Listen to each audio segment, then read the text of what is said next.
How do you build a software industry? How do you employ incentives and restrictions to try to guide investors and people of talent into this field? Hi, this is David Allen Greer, and we will consider this question in the Global Code in an episode that is entitled A License to Build. Conference hotels look remarkably similar around the world. This similarity can lead you to believe that you understand a problem when, in fact, you don't. I fell into this trap while trying to answer a question about my opinion on the Malaysian government's proposal to license software engineers. After a pause, I gave a fairly pat speech about risk control.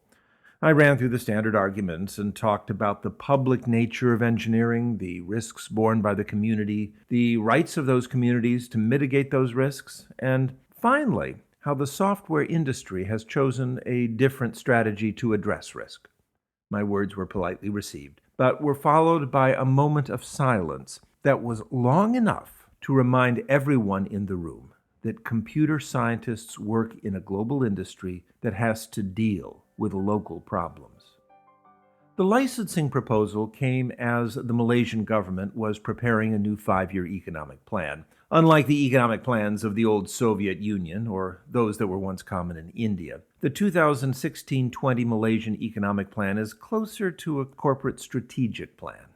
It articulates goals, identifies infrastructure investments, catalogs best practices, outlines policy changes. It's an aggressive document with subtle references to the successes of India and China, two countries that serve both as models and competitors for Malaysia. The proposal was originally part of a plan to expand Malaysia's technology workforce, which had already doubled in the prior 5 years, by about 30% between 2016 and 2020. The policymakers, or at least some of them, reasoned that requiring licensure would make software engineering jobs more prestigious. They imagined hundreds, if not thousands, of young workers would flock to the field if they made it similar to the structural engineering field, the field that, of course, built the famous Petronas Towers in Kuala Lumpur. Anyone who has spent any time in the software field knows that there's a desperate truth behind the Malaysian reasoning, though it might not be enough to achieve the desired results. Time and again, software developers report that they don't have the same status afforded to, say, product managers or financial managers.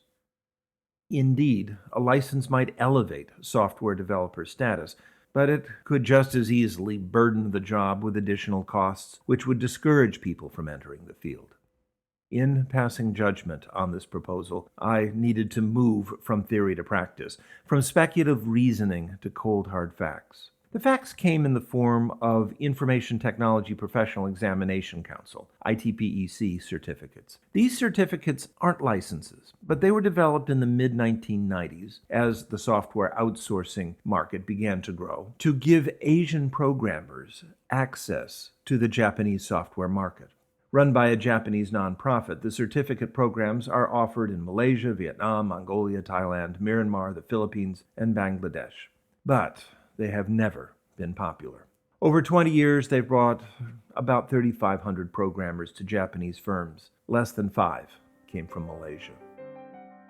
By the time the final document of the 5-year plan was published, the Malaysian government had abandoned its plan to license software developers.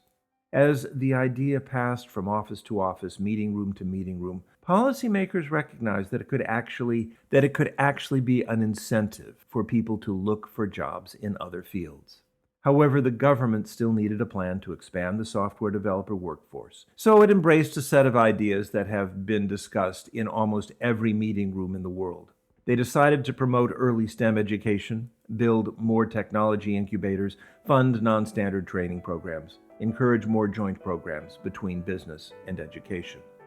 To connect their technical workforce with those of North America and Europe, the government also proposed a Malaysian professional body that would govern professional competencies and ethics within the country, but strive to ensure professional competencies are on par with global standards. It really wouldn't be a radically new kind of organization. Instead, it would be the kind that could be created in a meeting room of a large conference hotel. an organization that would be remarkably similar to what we see elsewhere. This is David Alan Grier for Errant Hashtag. Take care.